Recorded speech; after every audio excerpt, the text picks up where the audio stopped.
Hi, welcome to StoryTime Online. I'm Miss T and today I'm going to read you a story. Today's story is Little Boo Saves Halloween.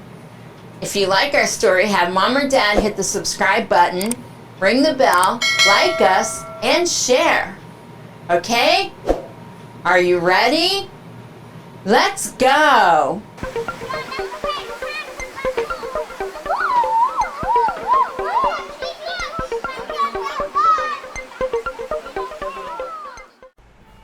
Little Boo Saves the Halloween by Agness Green, illustrated by Helen Potyomkina. Little Boo is a witch with a tall, pointy hat. She carries a broom and she has a black cat. Boo's happy this holiday's finally here. Halloween is her favorite day of the year. There's plenty to get done before it turns night. Candy treats to collect, jack-o'-lanterns to light. So Boo gets her wagon, she puts the cat in, then sets off to pick out the perfect pumpkin. The autumn air is crisp as the leaves on the ground, which crackle all colors from yellow to brown. In windows of houses all down the road hang cobwebs and banners and spiders and toads. And out of those houses spill onto the streets all manners of monsters, ghouls, ghosties, and beasts. Let's find out which spooky friends Little Boo meets. From house number 1 comes the click-clackety sound of a skeleton's bones as he rattles around.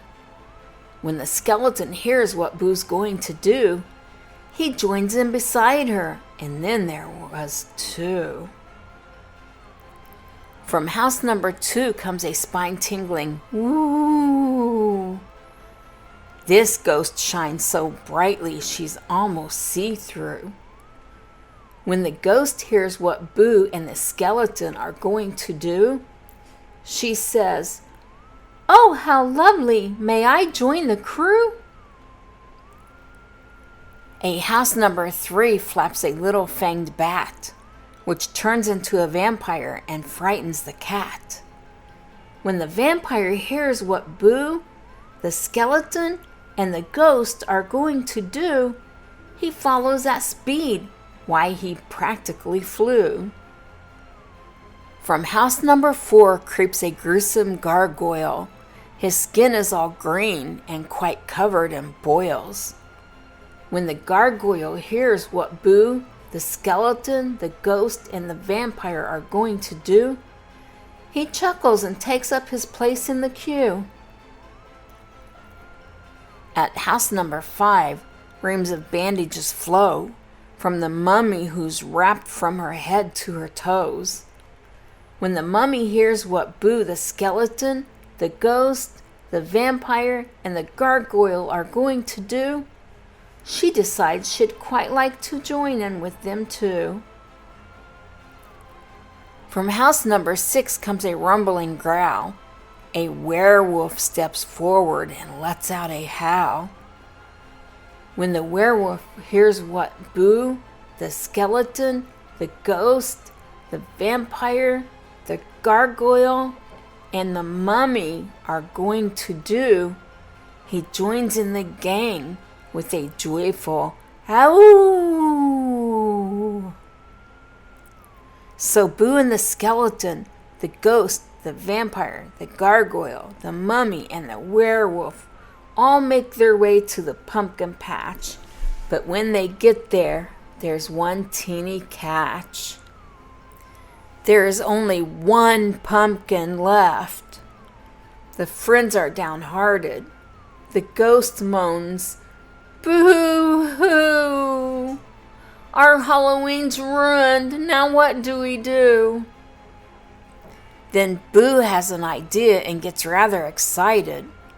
"I'll throw a big party and you're all invited." So the friends take the pumpkin back to Boo's place. They scoop out the seeds, carve the spookiest face. When the lantern is lit with a big glowing grin, It is time for the party games to begin. Bobbing for apples, trick or treat, bags full of licorice, lollies, and sweets. They party all night through till sunrise at dawn, when all little monsters get sleepy with yawns. Now climb into bed, for this Halloween's done, but we'll see you next year for more spooky fun. Happy Halloween, everyone! The end. All right. I hope you liked our story today. It was really a good story about Little Boo, wasn't it? Now it's time for our big shout outs. Today's big shout out goes to Clara, Carly, and Chloe in Indiana. If you would like a big shout out, have mom or dad put your name and state in the comment section below, and we'll get a big shout out to you. Don't forget to have mom or dad hit the subscribe button, ring the bell, like us, and share. Also, join our Facebook page by clicking on the link in the description below. Remember, new books come out every Monday and Thursday. I hope you had a great time, and I can't wait to see you again real soon. Bye-bye.